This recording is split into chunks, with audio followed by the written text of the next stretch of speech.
आपसे एक सवाल पूछती हूँ कि प्रॉफेट मोहम्मद सल्लल्लाहु अलैहि वसल्लम की कितनी बीवियां थी? पाकिस्तान इस्लामी जमहूरिया पाकिस्तान इस्लाम के शरिया लॉ पे चलने वाला है। ला इलाहा इल्लल्लाह मोहम्मद रसूलुल्लाह के नाम पर बनने वाला ये इस्लाम एक ऐसा धर्म है, इस्लाम एक ऐसी जात है जो अपने कुरान की बातों को ही छुपाता रहता है। अगर प्रॉफेट मोहम्मद सल्लल्लाहु अलैहि वसल्लम की 14 से ज्यादा बीवियां हैं, मेरे पास अनम अगर कोई 6 साल का बच्चा आएगा तो मैं उसको अपना बेटा बनाऊंगी ना, मैं उसको अपना शौहर बना लूंगी निकाह पढ़ करके। एक तरफ 14 से ज्यादा बीवियां, जिसमें 6 साल की बच्ची भी बीवी बन रही है, जिसमें 46 साल की औरत भी बीवी बन रही है, जिसमें बेवा भी बीवी बन रही है, जिसमें 26 साल की एक लड़की भी बीवी बन रही है, जिसमें 18 साल की एक लड़की भी बीवी बन रही है। तो मोहब्बत में शिव जी ने क्या किया था?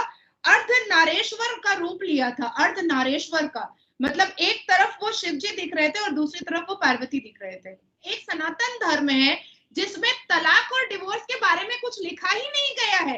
अनम आप इसको नोट कीजिएगा कि तलाक जो है वो अरबिक वर्ड है, डिवोर्स जो है वो इंग्लिश वर्ड है। हम जय सिया राम बोलते हैं, मतलब सीता माँ को पहले पुकारते हैं और तब श्री राम को पुकारते हैं।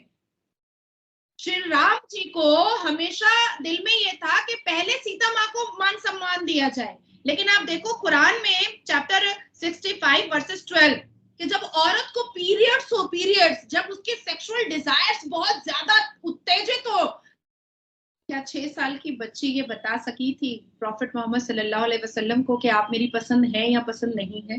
बेसिकली जो इस्लाम है ना, उसमें सेक्सुअल डिजायर्स को बहुत ज्यादा इंपॉर्टेंस दिया गया है। नमस्कार दोस्तों, आपका स्वागत है मेरे YouTube channel Pakistani media on India latest news में। भारत की बेटी नाजिया इलाही खान ने पाकिस्तानी एंकर अनम शेख को बताया कि भगवत गीता और कुरान में महिलाओं की क्या अहमियत है। नाजिया इलाही खान ने बताया मोहम्मद साद ने औरतों से शादी की थी, इसमें एक 6 साल की बच्ची भी शामिल है। कुरान में महिलाओं की कोई इज्जत नहीं है, और जबकि भगवत गीता हमेशा महिलाओं का सम्मान करना सिखाती है। सनातन धर्म में महिलाओं का स्थान सबसे ऊपर रखा जाता है। नाजिया इलाही खान ने बताया कि कुरान कभी भी भगवत गीता और सनातन धर्म का कभी भी बराबरी नहीं कर सकती। नाजिया इलाही खान ने भगवत गीता और कुरान के बारे में क्या कहा, आइए देखते हैं।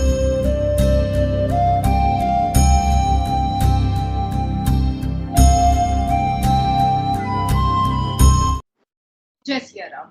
थैंक यू अनम, मुझे बुलाने के लिए। Thanks a lot.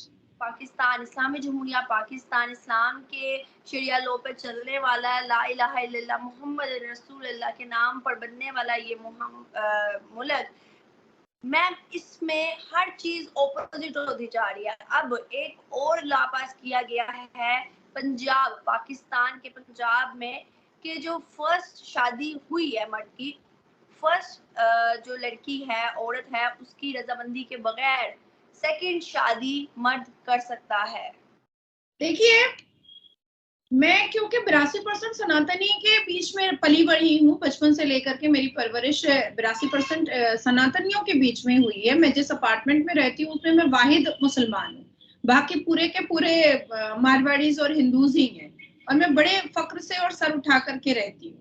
कभी कोई सीटी और पुड़की बजाने वाला मेरे ऊपर आसपास नहीं होता है, या मुझे तिरछी नजरों से मेरे बदन का एक्सरे करने वाला कोई नहीं होता है, या आंखों से अल्ट्रासाउंड और बलात्कार करने वाला भी नहीं होता है, क्योंकि दे आर वेरी सिविलाइज्ड। इस्लाम एक ऐसा धर्म है, इस्लाम एक ऐसी जात है जो अपने कुरान की बातों को ही छुपाता रहता है। मैं आपसे एक सवाल पूछती हूँ कि प्रॉफेट मोहम्मद सल्लल्लाहु अलैहि वसल्लम की कितनी बीवियां थी? अगर प्रॉफेट मोहम्मद सल्लल्लाहु अलैहि वसल्लम की 14 से ज्यादा बीवियां हैं और कुरान में उसका जिक्र है, तो मैं जानना चाहती हूँ उन तमाम मुसलमानों से, हिंदुस्तान और पाकिस्तान के मुसलमानों से, कि आपको बताने में क्या प्रॉब्लम है, छुपाने में क्या प्रॉब्लम है? तो ये कहाँ पर लिखा हुआ है कुरान पे कि 9 बार शादी करते वक्त प्रॉफेट मोहम्मद सल्लल्लाहु अलैहि वसल्लम ने बीवी की रजामंदी ली थी? क्यों हजरत आयशा का जिक्र होता है? आज मेरे पास अनम अगर कोई 6 साल का बच्चा आएगा तो मैं उसको अपना बेटा बनाऊंगी ना, मैं उसको अपना शौहर बना लूंगी निकाह पढ़ करके। आपके पास अगर 6 साल का, आप तो मेरे से उम्र में छोटी हैं, पर आपके पास अगर 6 साल का कोई बच्चा आ जाए, कोई लड़का आ जाए, तो आप उसको भाई बनाइएगा या बच्चे की तरह आप उसको ट्रीट कीजिएगा, ना कि आप उससे निकाह पढ़ लीजिएगा। हमारे दिमाग में सबसे पहले क्या आएगा? हमारे दिमाग में तो सबसे पहले यही आएगा ना कि चलो हम इसको रखते हैं अपने साथ, अगर ये अनाथ है, अगर ये लावारिस है, उसके ऊपर बहुत सारे जुल्म हुए हैं, हमें उसको अपने पास रखना पड़ेगा, तो हम तो इसको बेटा बना करके रखेंगे 6 साल के बच्चे को, शौहर तो नहीं बना लेंगे। तो अगर कोई चीज कुप्रथाओं में टच कर रहा है तो उस कुप्रथाओं को बंद करना चाहिए। और मैं आपके चैनल के माध्यम से, आपके ब्रॉडकास्ट के माध्यम से तमाम मुसलमान लड़कियों को कहना चाहूंगी कि आप कुरान को बामायने पढ़िए, मीनिंग के साथ पढ़िए, तब आपको समझ में आएगा कुप्रथाओं के बारे में, तब आपकी अक्ल खुलेगी। अब लोग कहेंगे कि अरे देखो नाजिया तो सनातन धर्म की बड़ी तारीफ करती है। एक तरफ 14 से ज्यादा बीवियां, जिसमें 6 साल की बच्ची भी बीवी बन रही है, जिसमें 46 साल की औरत भी बीवी बन रही है, जिसमें बेवा भी बीवी बन रही है, जिसमें 26 साल की एक लड़की भी बीवी बन रही है, जिसमें 18 साल की एक लड़की भी बीवी बन रही है। तो अब दूसरी तरफ मैं कहती हूँ शिव पार्वती जी के बारे में। आपको पता है कि एक शिव जी के एक भक्त थे जो शिव और पार्वती जी को एक साथ देखना चाहते थे। तो मोहब्बत में शिव जी ने क्या किया था, अर्धनारेश्वर का रूप लिया था। अर्धनारेश्वर का मतलब एक तरफ वो शिव जी दिख रहे थे और दूसरी तरफ वो पार्वती दिख रहे थे। तो एक धर्म है जो अपनी अर्धांगिनी को, अपनी धर्म पत्नी को इतनी मोहब्बत करता है। एक सनातन धर्म है जिसमें तलाक और डिवोर्स के बारे में कुछ लिखा ही नहीं गया है।